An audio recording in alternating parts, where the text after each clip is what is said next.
Itong si Casimero mga idol, may banat kaya Naoya Inoue sa kanilang laban dito kay Murzon Akmadalib. Kung siya lang daw nakakalaban ni Naoya Inoue ay sigurado daw talaga na pulbos at gagapang na daw itong si Naoya Inoue.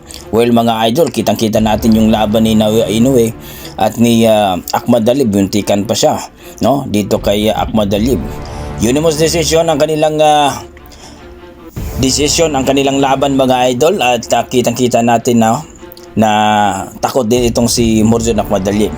Pero kung si Casimero daw talaga ang kanyang nakalaban ay sigurado daw may paglalagyan daw itong si Naoya Inoue. Pero abangan natin yan mga idol.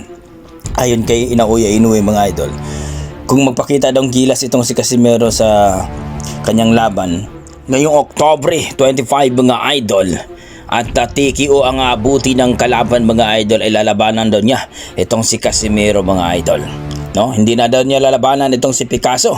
Pipitsugin lang daw itong si Picasso mga idol. Kaya dito kay Casimero, former 3 Division World Champion at active pa, at nung nakarang laban niya ay pinulbos lang niya ng isang round. Kaya magandang bakbakan ito mga idol. Kung magkasundo